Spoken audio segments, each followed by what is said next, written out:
السلام علیکم معزز ناظرین، اگر آپ ہمارے چینل میں نئے ہیں تو ہمارے چینل کو سبسکرائب کر دیں تاکہ ہر نئی آنے والی ویڈیو کا نوٹیفیکیشن آپ کو ملتا رہے۔ حضرت ابو ہریرہ رضی اللہ تعالیٰ عنہ حضرت صلی اللہ علیہ وسلم کا ارشاد نقل کرتے ہیں کہ 3 بچوں نے بنی اسرائیل میں سے گہوارے میں کلام کیا۔ عیسیٰ بن مریم صاحب جریج ایک عبادت گزار آدمی تھا۔ اس نے ایک عبادت خانہ بنایا۔ وہ اس میں عبادت کر رہا تھا کہ اس کی والدہ آئی اور کہا، اے جریج۔ اس نے دل میں کہا، اے میرے رب، میری نماز اور میری والدہ مجھے بلاتی ہے۔ بس وہ نماز کی طرف متوجہ رہا اور والدہ لوٹ گئی۔ اگلے روز وہ آئی جب کہ وہ نماز پڑھ رہا تھا۔ اس نے آواز دی، اے جریج۔ اس نے کہا، اے میرے رب میری ماں اور میری نماز۔ بس وہ نماز کی طرف متوجہ رہا۔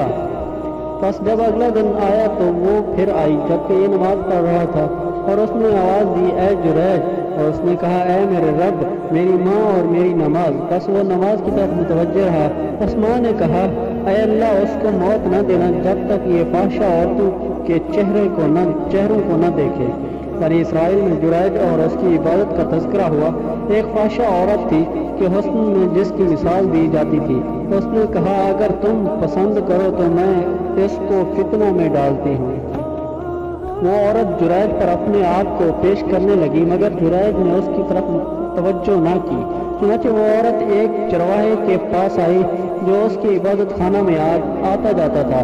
اس کو اپنے اوپر قدرت دی۔ اس نے اس سے زنا کیا جس سے وہ حاملہ ہو گئی۔ جب اس نے بچہ جنا تو وہ کہنے لگی، یہ جریج کا ہے۔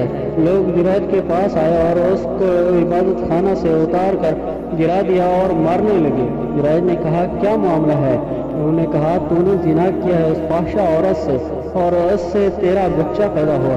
جریج نے کہا، بچہ کہاں ہے؟ لوگ اس بچے کو لائے۔ اس نے کہا، مجھے چھوڑو تاکہ میں نماز پڑھوں۔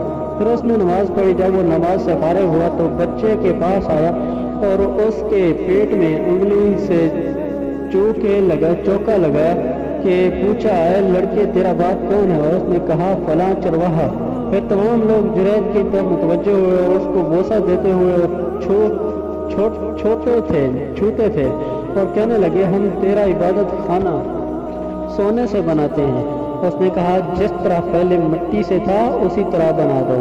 انہوں نے اسی طرح بنا کر دیا، اور اسی دوران ایک بچہ ماں کا دودھ پی رہا تھا کہ ایک آدمی ایک عمدہ شاندار خوبصورت گھوڑے پر سوار گزرا۔ ماں نے کہا، اے اللہ، میرے بیٹے کو اس جیسا بنا دے۔ لڑکے نے پستان چھوڑ دیا اور اس کی طرف متوجہ ہو کر کہا، اے اللہ، مجھے اس جیسا نہ بنانا۔ پھر وہ پستان کی طرف متوجہ ہو کر دودھ پینے لگا۔ راوی کہتے ہیں کہ گویا یہ منظر اب بھی میرے سامنے ہے کہ رسول صلی اللہ علیہ وسلم اس بچے کے دودھ پینے کو اپنی گشت شہادت میں منہ میں ڈال کر بیان فرما رہے تھے اور انگلی کو چوس رہے تھے۔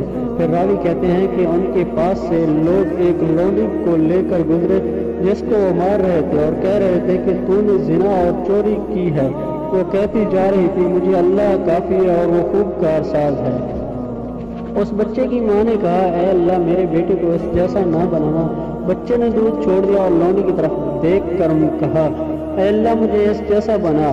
بس اس وقت ماں بیٹا اس بات میں تکرار کرنے لگے۔ ماں نے کہا، اچھی حالت والا آدمی